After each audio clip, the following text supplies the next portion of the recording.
계신 분들은 커피 또 마신 거고요. 희한하죠? 왜 올라올 때 안 드시고 여기 와서 안 마시려고 생각했다가 뭐.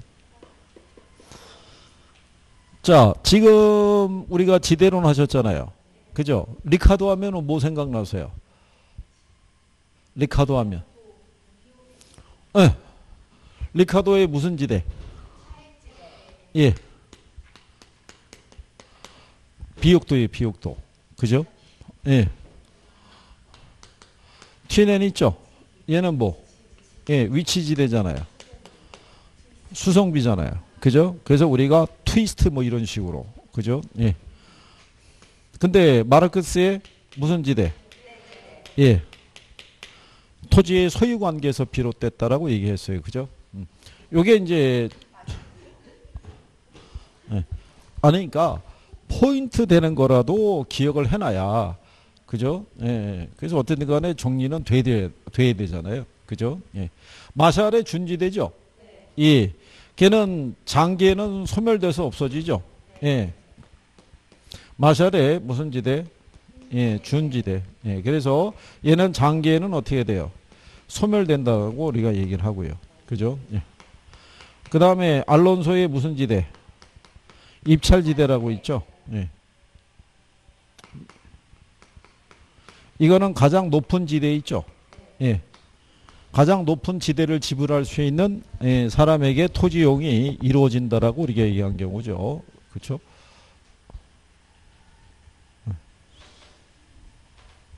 이게 말이죠. 옛날에 학창시절 같은 말이죠. 들어오는 순서대로 일로 나와. 뭐 이게 되는데 여기는 뭐 그런 뭐 분위기가 없죠. 자유로운 분위기니까.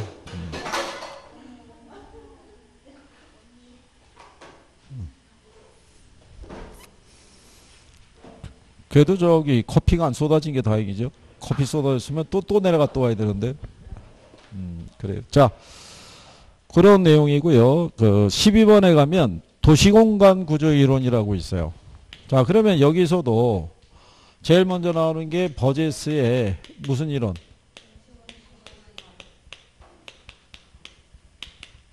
버제스의 동심원 이론 하면 생각나는 게 뭐예요?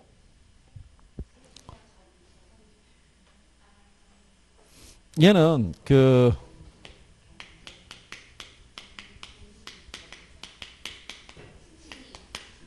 이 거주지 분화 현상을 얘기하는데요. 이게 중심 업무지구 있죠. 그 다음에 있는 게 점이지대라고요. 근데 요 점이지대라는 게 내측이 있고 외측이 있잖아요. 그러니까 외측이 뭐가 있냐면 불량 주거지 있죠. 여기에서부터 저소득층의 주거지구가 분화가 되고 여기에서 다시 고소득층의 주거지구가 분화가 되고 그 다음에 이제 통근자 지대로 이렇게 분화가 되는 거죠. 그죠? 그랬을 때 여기서 이제 중심은 여기서부터 뻗어나가잖아요. 그러니까 점미지대 위치를 한번 물어본 적이 있고요. 사이에 있다는 거. 그 다음에 저소득층의 주거지구가 고소득층보다는 도심 가깝게 위치하고 있다는 거. 이유는 왜 그렇다고 그랬어요? 직장이 여기 있으니까. 가까운 곳에 둬야 되니까. 그래서 그런 포인트 되는 것 정도를. 그래서 이 저소득층하고 점미지대 위치 알아두는 게 필요하고요. 점미지대라는 표현이 나오거나 주거지라는 표현이 나오면은 그거는 동심원 이론이 되는 거예요. 거주지 분화 현상을 연구하는 거니까. 그래서 외곽으로 나가면서 도시 문제가 점점 어떻게 돼요? 줄어들죠. 네, 외곽 나면서 주거 환경이 점점 더 좋아지니까. 무슨 말인지 이해하시겠나요? 네, 그래서 버제스의 동심원 이론이라고 있고요. 그 다음에 호이트의 무슨 이론이 있어요?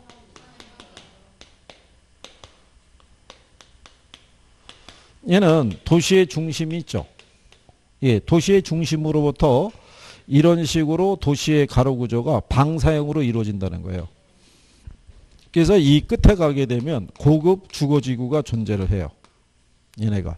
그러면 여기에 입지하려고 그러면 주택 가격의 지불 능력이 어떻게 돼요? 예, 높아야 돼요. 그 사람들만 여기에 입지할 수 있어요. 그죠? 그러면 결국은 도시가 팽창을 할 때는요. 뭐가 발달하는 것도 중요하고요. 예, 교통의 발달과 더불어 소득의 증가 있죠. 예, 이게 중요한 역할을 했다라고 얘기하는 거예요. 그죠? 무슨 말인지 이해하시겠죠? 예, 그게 호이트의 선형 이론이에요. 그래서 이 고급 주거지구가 여기 있고요. 중산층들 있죠. 중산층들은 이 주변에 주거를 정해요. 이 주변에. 그러면 저소득층들은 반대편에 입지를 해요. 공장지구랑 묶어서 이렇게. 그러면 상대적으로 도심하고의 접근성이 좋은 곳 있죠. 여기는 저소득층이 아니라 누가? 고소득층의 주거지가 들어가는 거예요. 그러니까 얘네는 저소득층의 주거지를 중심으로. 얘는 뭐를? 고소득층. 그건 왜 그러냐면 호이트의 선형 이론은요. 도시의 팽창은 고급 주택지구를 중심으로 이루어진다는 논리예요. 무슨 말인지 이해하시겠죠? 그래서 그런 것들을. 그 다음에 해리스하고 울만의 다핵심 이론이 있죠. 그러면 여기서 물어보는 거는 이 다핵이 발생하는 이유예요. 그렇죠? 근데 여기 요 핵이라는 거는요. 자연 발생적으로 생길 수도 있고요. 인위적으로도 생길 수 있다라고 얘기하는 거예요. 모델은 영국이란 나라를 모델로 한 거예요. 그러니까 영국이란 나라가 만약에 이렇게 했다 그러면요. 이 바다를 끼고 있는 항구 있죠. 예, 여기에는 경제라든가 상업 중심지가 형성이 되고요. 내륙 안쪽에서는 정치의 중심지. 이런 식으로 지정학적 위치에 따라서도 나눠질 수도 있고 인위적으로 만들어질 수도 있다라고 얘기를 해요. 다액이 발생하는 이유가 몇 가지 있어요. 네? 몇 가지? 학계론에서 모르면 몇 가지? 네 가지 있어요. 네 가지. 그죠? 그래서 특정한 시설과 위치를 필요로 하는 산업이 있고요. 그 다음에 동종 업종 간에는 모여서 입지하는 경향이 있고 이질 활동 간에는 떨어져서 입지하는 입지적 비양립성이라고 있고요. 그 다음에 지대지불 능력에 따라 네, 이런 것들이 기초적으로 정리는 돼야죠. 그래야지 나오면 구별이 가능할 거 아니겠어요? 예. 그래서 여러분들이 거기 12번 문제 보시면요. 옳은 거를 물어봤어요. 그죠? 예. 근데 거기 보시면 2번에 다핵심 이론에 의하면 고소득층의 주거지는 주요 교통노선을 축으로 해서 접근성이 양호한 지역에 입지하는 경향이 있다고 그랬죠. 그게 틀리죠. 그게 선형 이론이죠. 그 다음에 동심원 이론에 의하면 점이지대는 고소득층 주거지역보다 도심에서 멀게 위치한다니까 틀린 거죠. 예, 가깝게 위치하겠죠. 그렇죠? 예. 4번의 선형 이론은 도시 하나의 중심지가 아니라 몇 개의 중심지들로 구성이 된다 그랬으니까 선형이 아니라 다핵심 이론일 거고요. 도시의 공간 구조를 도시 생태적 관점에서 접근한 거는 동심원 이론이 돼요. 그래서 1번에 보시면 동심원 이론에 따르면 저소득층일수록 고용기회가 많은 도심과 접근성이 양호한 지역의 주거를 선정하는 경향이 있겠죠.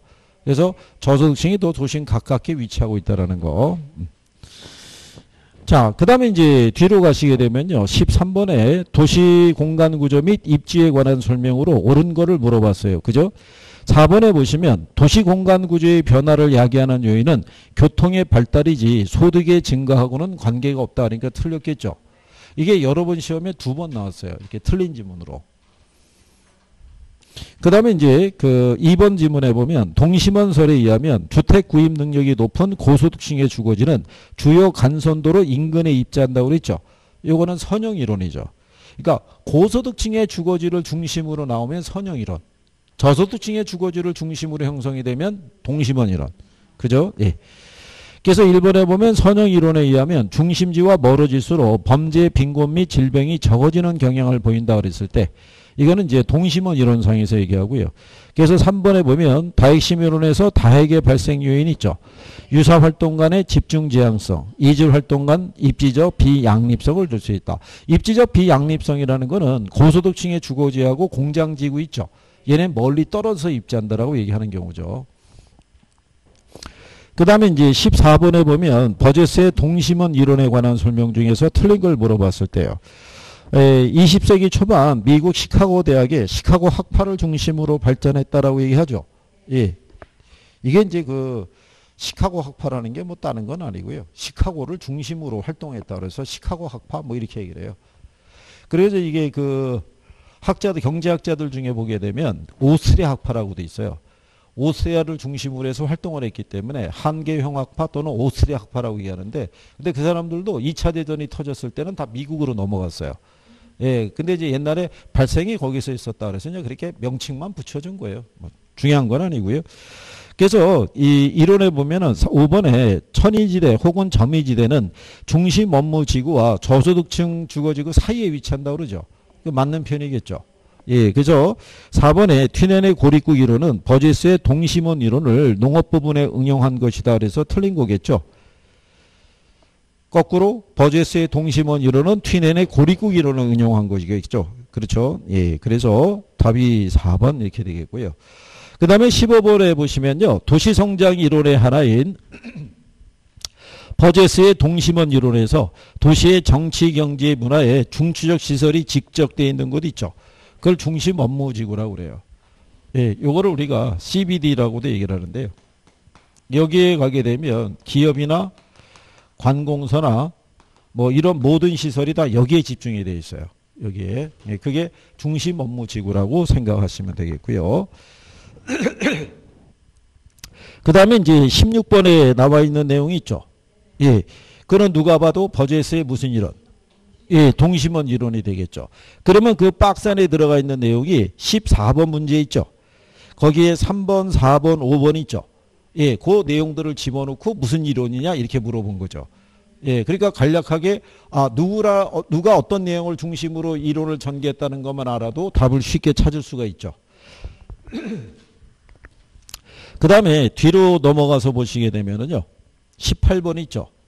예전에 기출에서 이렇게 물어봤어요. 자, 다음에서 설명하는 도시공간 구조 이론을 물어봤죠. 그런데 힌트가 너무 확실하게 주어져 있잖아요. 미국의 도시경제학자인 호이트가 주장하였다. 그럼 바로 선역인데 그것도 1번에 버팅기고 있잖아요. 그렇죠. 어? 아, 이런 문제 좋다고요? 아, 여러분 시험에도 한두 문제는 이런 게 있을 거예요. 왜냐하면 배열을 해준다니까요. 40분 안에 40문제를 풀어야 되니까 어떤 문제는 1분이 넘어가는 문제도 있고요. 어떤 문제는 30초 안에 푸는 문제도 있고 이렇게 해서 전체를 맞춰주는 거예요. 그러니까 꼭 예전 문제만 그렇게 되는 게 아니라 여러 문제에서 이렇게 나올 수 있다는 거죠. 근데 이런 걸 틀리면 이제 이상해지는 거죠. 그렇잖아요. 그래서 그 내용을 정리하시면 되겠고. 그 다음에 이제 19번에 보면은 다핵심 이론을 틀리게 설명한 것을 물어봤죠. 거기 1번에 보면 핵이란 도시의 발생 당시부터 존재하기도 하지만 도시 성장과 지역 특화가 진행에 따라서 발생할 수도 있다는 얘기죠. 그래서 이제 전통적으로 강이 있잖아요. 예, 옛날에 우리나라 같은 뭐 마포나루 뭐 이런 거 있었잖아요. 포구를 중심으로는 상업적인 활동이 자연스럽게 발달할 수밖에 없잖아요. 근데 우리나라 같으면은 왜 여의도 아시죠? 예, 여의도를 만들어낸 이유가 여의도 하나의 섬이었잖아요. 예, 거기를 만드는 이유가 주변에 영등포 있잖아요. 영등포 상권을 활성화시키기 위해서 그걸 조성을 한 거예요. 예, 조성을 했는데 의도와는 다르게 영향은 크게 못 준 거죠. 분리가 돼버린 시기 됐으니까. 그래서 그쪽은 그쪽 상권대로, 이쪽은 이쪽대로 형태가 좀 틀리게 돼 있지만은 그러니까 의도적으로 만들어질 수도 있고요. 자연 발생적으로도 만들어질 수 있다라고도 얘기하는 거죠. 자, 그랬을 때 거기 보시면은 2번에 상업이나 업무 활동들은 접근성이 양호한 위치가 필요하고요. 공업 활동은 편리한 수륙교통시설이 필요하기 때문에 그런 곳에 입지한다는 것이다. 이렇게 놨죠. 예, 그게 이제 이거 얘기하는 거죠. 산업에 따라 특정한 시설과 뭐를 위치를 필요로 하기 때문에 하나의 핵이 만들어진다. 이런 얘기예요. 그 다음에 이제 거기 보시면은 4번에 어떤 활동들은 지대지불 능력에서 차이가 나기 때문에 특정 위치를 원한다고 하더라도 그곳에 입지하지 못하고 뭐 한다. 분리된다라고 생각하시면 되겠죠. 그게 지대지불 능력의 차이예요. 그래서 여러분들이 가만히 보시면요. 그 강남이 있잖아요. 강남 대로변이 있죠. 거기 임대료가 무척 비싸겠죠. 그러니까 거기에 소매상점이 들어가기 힘들어요. 그렇잖아요. 가격 싼 거 팔아서 몇 개를 팔아야 그 임대료를 감당할 수 있겠어요. 그렇잖아요. 그래서 도심 안쪽으로 들어가면은 동네에서 볼 수 있는 조그만 구멍가게 이런 걸 찾기가 어려운 거예요. 그거 몇 개를 팔아야지 그걸 감당할 수 있겠어요. 그렇지 않겠어요? 자, 그 다음에 5번에 가면 어떤 이질 활동들은 이해가 상반되므로 서로 다른 핵에 분리해서 입지한다는 것이다. 이렇게 해놨죠. 아까 얘기한 대로 고급 주거지하고 공장지구는 서로 떨어져서 입지하는 경향이 강하다라고 얘기를 한 거죠. 그래서 답이 3번에 유사활동은 경쟁의 부담 때문에 특정 지역에 분산 입지한다는 것이다. 그러니까 틀렸다는 얘기죠. 모여서 입지한다는 얘기죠. 집중 지향성이니까. 그래서 거기 해설에도 나와 있지만요. 도시가 성장하면요. 여러 개의 전문화되는 핵심이 있죠. 불연속적으로 형성이 된다라고 얘기하잖아요. 여러분들이 왜 용산하면 뭐 생각나시냐면 전자상가 이런 게 있잖아요. 전자의 중심지로. 그렇죠? 이쪽에 송파 쪽에 하면은 문정동 이런 데가 있어요. 거기는 로데오 거리로 유명해요. 그러니까 의류가 발달되어 있는 거예요. 그러니까 도시가 팽창하다 보면은 특정한 용도를 중심으로 해서 서로 연결이 되는 게 아니라 뚝뚝 떨어져 갖고 중심들이 생겨나기 시작하는 거예요. 그런 식으로. 그래도 충분한 뭐가 발생할 수 있어요. 매출이. 그리고 오히려 고객을 끌어모기가 더 좋은 거예요. 특화된 지역이니까. 그래서 그런 것들이 많이 생겨난다고 보시면 돼요. 이해하시겠나요? 네. 네, 가면서 이제 페이스가 조금씩 떨어지시죠? 아까의 약간의 활기참 이거는 이제 한 10분 유지되다가 다시 이제 쭉 또 쳐졌다가 좀 있다가 이제 요거 쉬는 시간이 될 때쯤 되면은 약간 또 회복이 됐다가 쉬는 시간 끝나고 다시 또 10분 지나고 수업 진행이 되면 다시 또 축 쳐졌다가 그렇죠? 그러면서 불현듯이 생각이 확 들어오는 거죠. 이걸 괜히 한다고 그랬어. 이거 지금 해서 잘 될까? 이거 합격을 한다라고 얘기를 큰 소리는 땅땅 쳤는데 뭐 이런 것도 있죠. 그렇잖아요. 나중에 안 되면 뭐라고 얘기하지? 뭐 이런 거. 그죠? 될 거라고요? 아, 그거는 이 지역만의 하여간 또 특성이에요. 그죠? 전혀 미안함이 없어요. 그죠? 뭐 공부했다 안 했다에 대한 미안함이 없고 일단 무조건 지르고 보는 거예요. 무조건 된다 뭐 이런 거예요. 그죠? 그게 아니라 혹시 뭐 미리 받은 거 있으세요? 나 이거 합격할 거니까 차를 바꿔줘. 뭐 이렇게 해갖고 뭘 바꾼 건가요? 아니면은 백을 뭘 미리 받았나요? 예?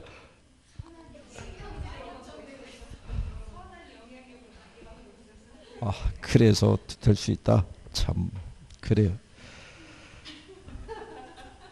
아마 인강을 통해서 공부하는 분들도 결과가 아주 궁금할 거예요. 그죠? 나중에 댓글 올라올 거예요. 그분들은 어떻게 됐나요? 뭐 이렇게. 그죠? 그렇게 자신 있었던 분들이었는데. 그래요. 자, 그래요. 하여간 뭐 두고 보자고요. 자, 20번에 가시면 도시 내부 구조 이론 및 입지론에 관한 내용 중에서 올바른 것을 물어봤어요. 그죠? 자, 기억해 보면 동심원 이론에 의하면 이 점이지대는 고소득층 주거지역보다 도심에서 먼 곳에 위치한다니까 틀렸겠죠. 그 다음에 배보의 공업입지 이론에 의하면 기업은 수송비, 인건비, 직접이익의 순으로 이 각 요인이 최소가 되는 지점에 입지한다. 뭐가 잘못됐어요? 수송비하고 인건비는 최소. 직접이익은 최대가 되는 지점이 있죠. 이걸 차례대로 비교해서 전체적으로 비용이 최소가 되는 지점에 입지된다는 얘기죠. 자, 크리스탈러의 중심지 이론에 의하면 인구 밀도 및 소득이 증가하게 되면 중심지 간의 거리가 멀어진다라고 했다. 오히려 가까워지겠죠. 중심과 간격이 더 가까워진다라고 생각하시면 되고요. 그 다음에 레일리의 소매인력 법칙에 의하면 고객의 유인력은 인구의 크기에 비례하고 거리의 제곱에 반비례한다. 맞는 내용이죠. 허프는 소비자가 특정 지역의 쇼핑센터에 갈 확률이 있죠. 거리, 경쟁 점포의 수, 그리고 쇼핑센터의 크기에서 결정이 된다 그랬으니까 맞는 표현이겠죠. 그렇죠? 그래서 이 허프 모형에서는 경쟁 점포의 수가 레일리와 다르게 그게 하나 더 추가되어 있다라고 말씀을 드린 거죠. 그래서 그렇게 정리하시면 되겠고요. 그 다음에 이제 21번에 보시면 도시공간 구조 이론 및 지대론에 관한 설명 중에서 틀린 것을 물어봤어요. 그죠? 거기 보면 1번에 해리스하고 울만의 다액이론에서는 상호 편익을 가져다주는 활동들의 직접 지향성을 다액입지 발생 요인 중에 하나로 본다라고 그랬죠. 그게 동종 업종 간의 집중 지향성이 있죠. 예, 그거를 그런 식으로도 표현을 했다라고 보시면 되겠고요. 그 다음에 알론소의 입찰지대 곡선은 여러 개의 지대 곡선 중에서 가장 높은 부분을 연결한 뭐가 된다? 허락선이라고 얘기를 하죠. 각 지점의 토지 사용자들이 지불할 수 있는 최고 가격이 있죠. 예, 그거를 선택해서 연결한 선이 뭐예요? 그게 입찰지대 곡선이에요. 그래서 모든 선에 다 연결이 돼 있죠. 예, 그걸 우리가 포락선이라고 얘기를 해요. 이렇게 해서. 그리고 이제 헤이그의 마찰 비용 이론에서는 교통비하고 지대를 뭐로 본다? 마찰 비용으로 보는 거죠. 그러니까 이제 예를 들어서 이런 거죠. 이렇게 돼 있을 때 도심이고요. 지대고 그 다음에 거리가 됐을 때 도심에서 외곽으로 나가게 되면 뭐가 낮아지겠어요? 그죠? 근데 반대로 나가면은 뭐가 증가하겠어요? 예, 교통비가. 그죠? 그래서 마찰 비용은 이거 두 개 합으로 되어 있는 거예요. 그죠? 그래서 특정한 지점에서 위치하고 있다가 이쪽으로 만약에 이전을 하게 되겠죠. 이전하게 되면 전체 비용 중에서 일단 마찰 비용이 줄어들죠. 줄어드는데 상대적으로 교통 비용이 줄어드는 대신에 지대로 지불할 수 있는 부분은 커지는 경우죠. 이렇게. 그래서 여기 있는 이제 헤이가 얘기하는 마찰 비용에는 지대를 제외한 교통비만 마찰 비용이더라면 틀리는 거예요. 지대하고 뭐하고 교통비를 합한 게 마찰 비용이라고 생각하시면 되겠고요. 예, 그 다음에 이제 리카도의 차익지대설에서는 지대 발생 원인을 농토의 비육도에 따른 농작물 수확량의 차이로 봤다 이렇게 얘기하는 거죠. 틀린 게 5번이죠.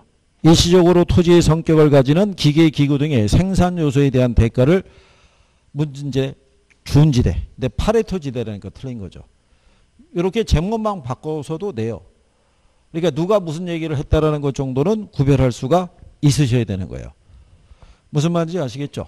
예.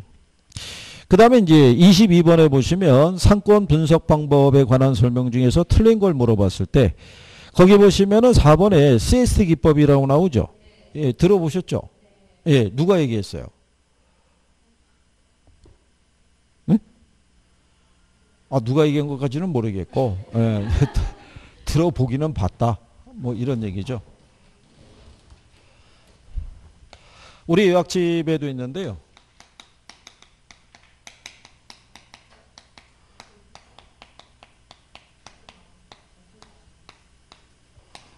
예, 애플바 소비자 분포기법 있죠. 우리 그때 이렇게 해줬잖아요. 여기 만약에 마트가 하나 있을 때 마트 반경에 대한 이런 거 이렇게 격자형으로 존을 나눠가지고 이 마트의 전체 매출의 60에서 70% 있죠. 이 정도 매출을 올리는 사람들이 거주하는 데가 1차 상권이에요. 그래서 이 상권의 범위를 가령 예를 들어서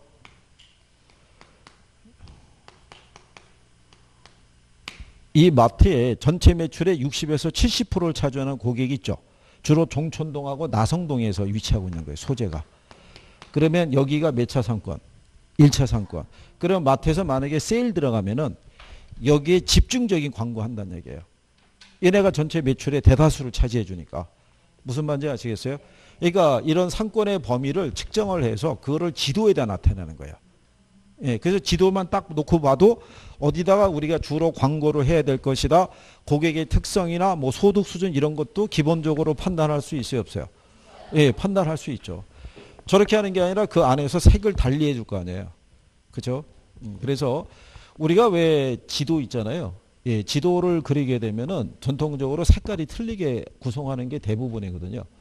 최소한 뭐 대도 한 5가지 색 이상 이렇게 해가지고 그래야지 구별을 할 수 있을 거 아니에요. 그게 이제 CS 기법이죠. 예. 그리고 이제 허포의 확률 모형으로 한 지역에서 각 상점의 시장 점유율을 추산할 수 있죠.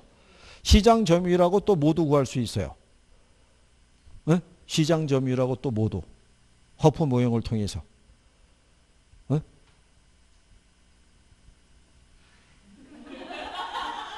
지금 포즈가 순간적으로 무슨 연기 학원에서 딱 조건을 주고 상황을 주고 그죠? 못 들은 채 할 때 표정을 한번 줘봐라 뭐 이런 거 있잖아요. 그럼 거기에 맞춰서 예, 다 각도를 조금씩 달리하되 각각의 포즈를 취하면서 있다는 얘기죠. 그렇잖아요. 그게 매출액이잖아요. 점포의 가능 매상고. 그 계산 문제로도 나왔던 거잖아요. 그죠? 그래서 1번이 틀린 거예요. 크리스탈로의 중심지로는 유사한 상품을 취급하는 점포들이 서로 도심에 인접해 있는 경우를 잘 설명해 준다라고 그랬죠. 예, 그게 틀린 거예요. 이게 고전적 상점 분포 이론이어 가지고요. 그 이론상에서는 근린 상가가 있고요. 그 다음에 무슨 상가?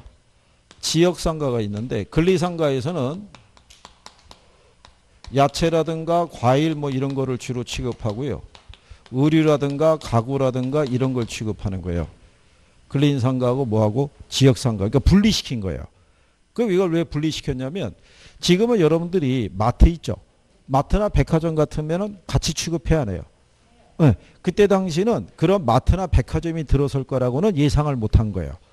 예, 그러니까는 이런 상점들이 같이 붙어 있다라는 거는 전혀 생각을 못하고, 얘는 항상 어디에? 동네.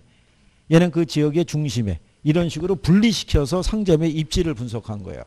그래서 거기 나온 것처럼 유사한 상품을 취급하는 점포들이 서로 도심에 인접해 있는 경우를 잘 설명해 준다 그랬을 때 그렇지 못했다는 얘기죠. 그래서 오래된 이론이다 이렇게 보시면 되겠고요. 그 다음에 이제 23번 있죠. 24번 있죠. 이게 이제 작년 기출이죠. 고르라는 거죠. 근데 이게 23번 문제는요. 이게 수능 형태예요. 이게 일반적인 여러분 시험에 잘 활용되지 않는 패턴인데 인용을 해서 줬다라 위에 거의 내용을 보고 밑에서 고르라는 거죠. 거기 보면 자, 기억에 토지 이용이 도시를 중심으로 지대지불 능력에 따라 달라진다는 튀넨의 이론을 도시 내부에 적용했다고 그랬죠. 그러면 튀넨의 이론에 영향을 받은 게 뭐 있었어요? 버제스의 동심원 이론, 또 알론소의 입찰지대 이론이죠. 근데 밑에 내려다 봤더니 알론소는 없지만 동심원 이론은 있는 거예요. 그러면은 기억은 가가 되겠죠. 예. 그래서 기억이 가가 되는 애가 1번, 2번, 3번이었어요. 그죠? 그 다음에 거기 보시면 니은의 공간적 중심지 규모의 크기에 따라 상권의 규모가 달라진다는 것을 실증했다고 그랬죠. 그러면 나올 수 있는 게 중심지 이론밖에 없거든요. 그러면은 이 니은이 다가 되잖아요. 그러면 답은 3번밖에 없어요. 그리고 이제 디귿에 보면은 특정한 점포가 최대 이익을 얻을 수 있는 매출액을 확보하기 위해서는 어떤 장소에 입지해야 되느냐. 이거는 넬슨의 소매 입지론을 얘기하거든요. 근데 출제자는 니은까지만 풀면 답이 나오게끔 배열해 준 거예요. 그래서 디귿은 상대적으로 학생들이 쉽게 인식하지 못하게끔, 그죠? 얘는 뭐지? 이렇게 생각했겠죠.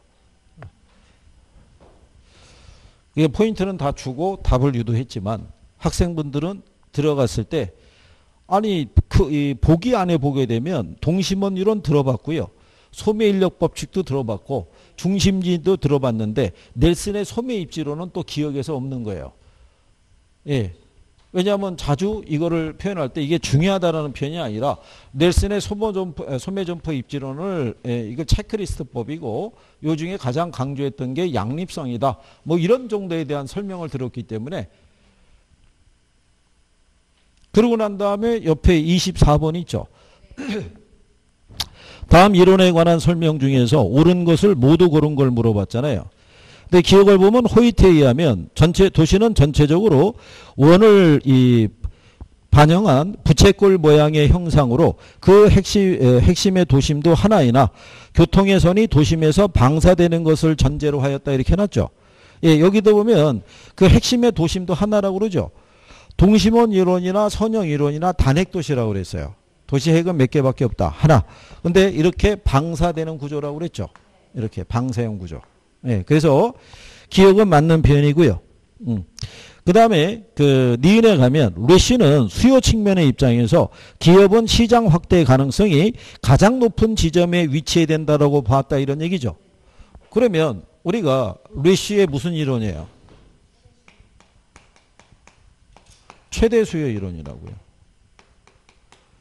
그러니까 매출이 가장 많이 발생할 수 있는 뭐가 제일 많은 곳에 공장이 입지된다는 거예요. 수요가 제일 많은 곳. 그러니까 수요가 제일 많은 곳이 어디라고 했냐면 시장 중심지라고 그랬다고요. 거기서 제품을 생산해서 판매할 때 판매 가격 안에 수송비가 반영되지 않으니까 판매 가격이 제일 저렴해진다고 했었죠. 그러면 답은 무조건 3번일 수밖에 없는 거예요. 왜냐하면 일단 기억이 들어가야 되죠. 네.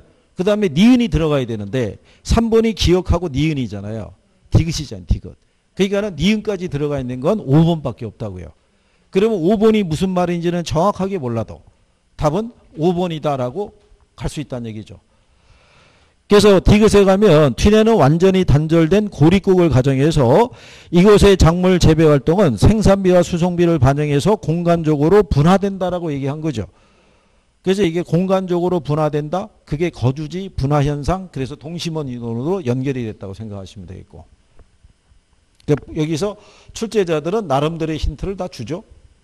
그렇잖아요. 근데 이제 막상 실전에 들어가면 이게 눈에 잘 안 들어온다는 거죠. 이 박스 안에만 꽂혀가지고, 그죠? 지문의 배열이나 이런 거를 잘 안 보게 돼요. 근데 출제자들은 그거를 다 맞춰서 반영을 해주는 거예요. 그거를. 그러니까 결국은 자꾸 뭐 하는 게 필요해요. 반복하는 게 필요해요. 자꾸 보셔서 익숙해지면 그래도 훨씬 좋아졌어요. 그죠? 왜 훨씬 좋았냐면 일단은 놀라지는 않아요. 전혀. 담담하게 받아들이잖아요. 그죠? 왜냐하면 안 들어본 내용이 어디 있어요. 다 이름은 다 들어본 거죠. 그죠? 에? 많이 좋아진 거죠. 그죠? 우리가 뭐 마르크스가 누구였는지 튀넨이 무슨 소리 했는지를 어떻게 알았겠어요. 그죠? 예, 파도 대파고 쪽파만 알았지 고전학파고 신고전학파를 어떻게 알았겠어요. 다 하는 거예요. 그리고 올 연말이 되면 다 사라져요. 깔끔해져요. 깔끔해져요. 그죠? 내년 1월이 되면 얼굴 표정이 틀려질 거예요. 그죠? 그래서 합격하신 분들에게 확인해 보면 한 두어 달 지나면 생각이 안 난대요. 예, 더 이상 그쪽을 얘기하지 않기 때문에. 그리고 현업을 하다 보면 계약서 쓰거나 할 때 주로 일단 법률적인 과정 뭐 이런 거를 좀 부딪히거나 하는 부분이지 그 안에서 누가 와서 튀내내 이론 뭐 이런 거 물어보는 사람은 없고 그렇지 않겠어요? 입찰지대가 뭐요? 이렇게 물어보는 사람도 없으니까 점점 기억에서 어떻게 돼요? 사라지는 거예요. 그러면서 모두 사라지냐면 여러분들이 세법에서 배웠던 여러 가지 그 조세에 대한 내용이 있죠. 그게 사라져요. 사라지는데 매년 세법이 개정이 돼요. 그렇잖아요. 개정된 세법을 현직 중개사들이 잘 몰라요. 공부를 안 하니까. 그렇잖아요. 예. 근데 요즘 그 고객들은 인터넷 통해서 다 확인하고 와요. 그렇잖아요. 물어본다고요. 자기들 알고 있으면서도 확인차 또 물어봐요. 그럴 때 이상한 얘기하면은 신뢰도가 확 떨어지는 거예요.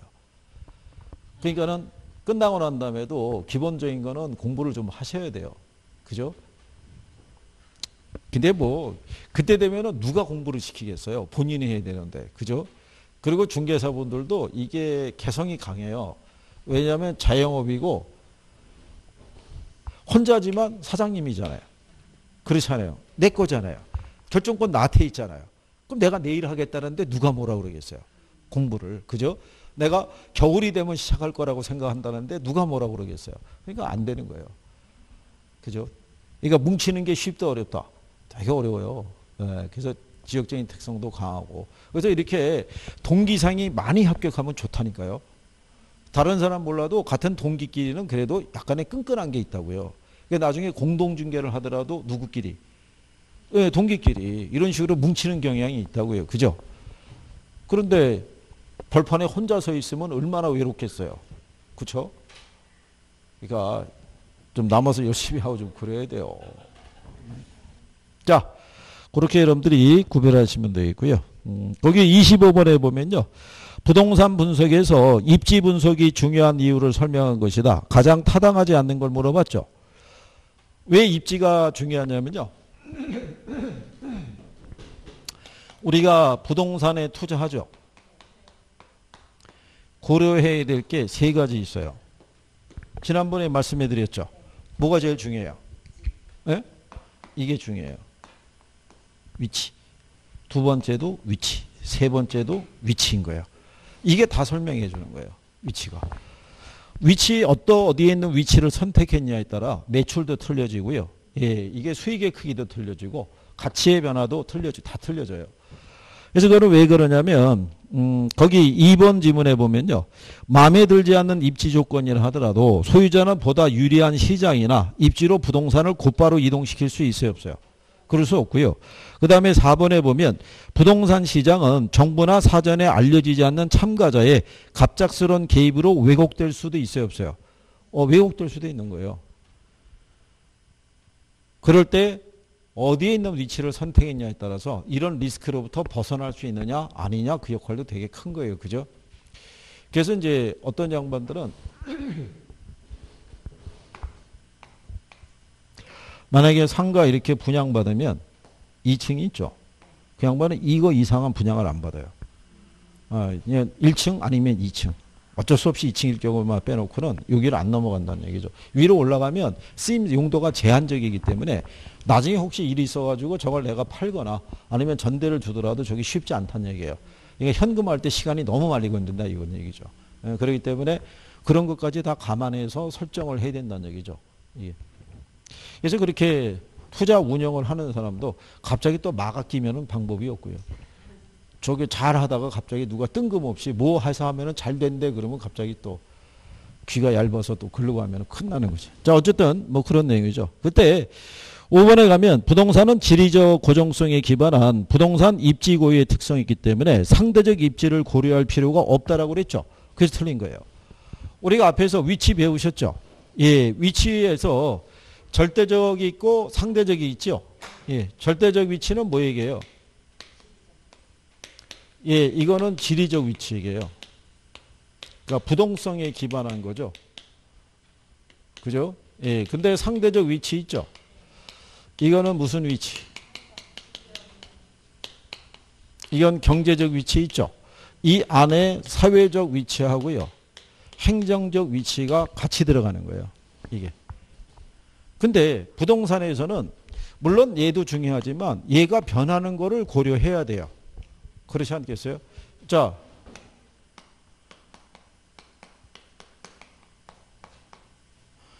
그린벨트 지역이면 그잖아요. 큰 걸 기대하기가 어렵잖아요. 근데 얘가 해제될 수도 있어요, 없어요? 네, 이게 해제가 되면 쓰임새가 달라지고 가치가 달라지잖아요. 그죠? 그래서 이번에 또 정부가 공급을 늘리는 과정에서 이거를 해제를 시켜야 된다는 논리가 나오니까 갑자기 그린벨트 쪽에 수요가 어떻게 돼요? 확 쏠린 거예요. 그때 파는 사람이 돈 번 거였어요. 그렇잖아요. 근데 또 욕심이 있잖아요. 해제가 된다라는 게 발표가 되면 훨씬 높아질 텐데 그러니까 그게 부동산 시장이죠. 미래 정보는 반영이 안 돼 있잖아요. 될 수도 있고 안 될 수도 있잖아요. 그럴 때 어느 정도가 적정한 거래 가격이냐 이걸 우리는 배워본 거죠. 정보 가치를 갖고. 근데 결국은 대통령이 나서갖고 끝난 거죠. 그 순간에 갑자기 어떻게 돼요? 푹 꺼지는 거죠. 그러면 저기 토지 소유자는 어떻게 해야 돼? 또 몇 년을 기다려야 될까? 이렇게 가는 거죠. 근데 그린벨트 지역은 쉽게 풀 수 있는 게 아닌 거예요. 그린벨트 지역은. 일단은 도시가 이 성장해 나간 데 있어서 이 녹지 공간은 필수적이에요. 우리가 도시 계획을 수립하더라도 오픈 스페이스를 먼저 확보해야 돼요. 녹지 공간을. 예. 저게 없으면은 나중에 그 이 도시 지역에 아마 조만간 그 뭐라 그럴까요? 온도 있잖아요. 예, 너무 뜨거워지는 이게 인간이 감당하기 힘든 정도의 기온이 될 거라고 얘기할 때 그때 그나마 그 기온을 낮춰줄 수 있는 역할을 하는 게 녹지 공간이라고요. 저기서 열 조절 이런 거 있잖아요. 근데 녹지 공간이 사라지게 되면은 도시는 그냥 하나의 용광로예요. 그냥 뜨거운 거예요. 그러니까 에어컨 없으면 다닐 수 있어요, 없어요? 예, 그러니까 여러분들이 왜 동남아 같은 데라든가 왜 중동 지방 한번 가보게 되면 숨이 턱턱 막힐 때가 있거든요. 그러면 밖에 나가기가 힘들잖아요. 그러면 이제 아이들도 학교 보내기 힘들죠. 그럼 지금과 똑같은 비대면 수업이 있죠. 예, 앞으로는 원격 수업이 늘어날 거예요. 그러니까 네, 그런 거죠. 그래서 이거를 충분히 고려해야 된다고 얘기를 해요. 상대적 입지를. 예, 그래서 그렇게 보시면 되겠고. 그 다음에 이제 거기 26번에 보면은요. 2번 지문에 이런 논리가 있죠. 우리나라의 풍수지리 사상의 연구는 우리나라에서 전통적으로 존재해온 부동산 입지 선정 활동의 하나로 볼 수 있다 이렇게 돼 있죠. 예, 이게 동양은 풍수지리예요.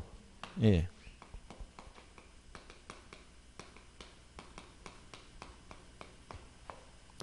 근데 이게 우리나라에 그 혹시 택리제라고 들어보셨나요? 이게 이중환이라는 양반이 쓴 택리지라는 글에 보게 되면 이 안에 정치, 경제, 사회, 문화 있죠. 모든 그 당시에 중인이라든가 아니면 일반 백성들의 생활상까지도 다 반영되어 있는 거예요. 그러니까 아주 괜찮은 책이에요. 썩 잘 지은 책이죠. 그런데 이상하게 우리나라에서는 이거를 경시해요. 풍수지리에 대해서. 근데 희한하게 이사 갈 때는 손 있는 날 없는 날 다 따지면서 하거든요. 에? 방향도 뭐 남향 뭐 해야지 뭐 북향 이런 건 싫어요. 뭐 이런 거 다 따지잖아요. 그죠? 현실 생활에서는 다 그렇다고요. 여러분들이 보시면 제가 지난번에 말씀드렸죠. 지하층이 있잖아요. 1층이 있잖아요. 지층이 왜 싸겠어요? 지층이. 이게 땅의 습한 기운하고 접하기 때문에 그래서 싸다는 거예요. 그래서 옛날에 우리나라 한옥 구조를 보게 되면 대청 마루 아시죠? 마루가 지상에서 떨어져 있다고요. 30cm 이렇게. 그래서 습한 기운으로부터 조금 떨어져 있다는 얘기예요. 그리고 층수도 너무 높지 않았다는 얘기죠. 이게 땅에서 멀어지면 멀어질수록 심리적으로 불안 심리가 커진다는 거예요. 그래서 이게 고층에 근무하는 사람들은 저층에 근무하는 사람들에 비해서 외부하고의 통화 비율이 높대요. 내가 여기 있다라는 사실을 외부 누구한가 꾸준하게 알려줘야 되는 뭐 이런 것도 있죠. 사람이라는 게 이게 높이 올라가면 올라갈수록 불안해하잖아요. 예. 그런 거를 다 감안한 게 특히 동양에서는 저 사고가 커요. 근데 희한하게도 풍수지리 그러면은 뭔지 모르게 금 깔보는 듯한 이런 게 커요. 저게. 이게 요즘 젊은 세대에서는 저거를 방이나 이런 거를 좀 거의 잘 뭐 따지지 않는다고요. 그죠? 뷰가 좋으면 괜찮고 뭐 이런 거예요. 그렇잖아요. 예. 근데 옛날 분들은 안 그렇죠. 다 따지죠. 근데 왜냐하면 그게 실생활에서 살아봤기 때문에 하는 거죠. 예. 남양이 왜 편한지, 왜 좋은지에 대해서 햇볕을 일정한 부분을 이거 쬐야 된다는 것이 왜 좋은지에 대해서 알고 있으니까 하는 경우죠. 근데 지금은 뭐 그런 거 없잖아요. 해운대 가보세요. 무조건 어디를 향해 있는 거예요. 무조건 바다를 향해 쫙 그쵸? 그런 거죠. 뭐. 근데 나중에 여러분들은 그런 거에 대해서도 연구를 좀 해봐야 되는 거예요. 그죠? 제가 그때 한번 말씀드렸나요? 해가 동쪽에 떠서 서쪽으로 지죠. 예, 그때 이 점포 있죠. 점포가 있는 위치에 따라서 예, 그걸 중시해야 된다고요. 특히 왜 햄버거 가게라든가 의류 가게 있죠. 햇빛의 직사광선을 받으면 색이 구별이 안 돼요. 그 우리 밖에 보면 샘플 같은 거 이런 거 진열해 놓잖아요. 왜 이런 거. 근데 색이 단색이면 누가 그거 보고 먹고 싶다는 생각이 들겠어요. 다 회색으로밖에 안 나오는데. 그런 거를 누가 알려줘야 돼요. 중개업자들이. 그런 것들을 누가 중시했냐면 일본 애들이. 네, 일본 애들이 그런 걸 중시한 거예요. 그래서 옛날에 그런 것들도 있었는데 뭐 요즘은 뭐 별 저기가 없죠. 그래서 거기 그 26번에 틀린 거는 4번이라는 얘기죠. 튀넨의 입지연구에서 수송비보다 상품 판매 활동의 중요성을 더욱 강조해서 양질의 판매원들이 밀집한 곳이 최적의 산업 입지점이 된다 그래서 틀렸다는 얘기죠. 뭐를 강조한 거예요? 수송비 있잖아요. 예, 수송비 절약이 지대해야 된다 이런 얘기죠. 그렇죠? 자, 그래서 이제 그런 내용을 우리가 또 구별하신 거죠. 예. 그 다음에 이제 또 27번부터 입지론에 또 들어가니까 잠깐 쉬었다 또 하시죠. 그러잖아 이거 저기 아마 인강 보시던 분들도 한참 공부하다가 뭔가 공부하고 무관한 세계로 가면요. 그걸 또 집중해서 잘 들어요. 그러다 다시 또 번호를 들어가면은 그러면 또 집중이 훅 떨어지는 거죠.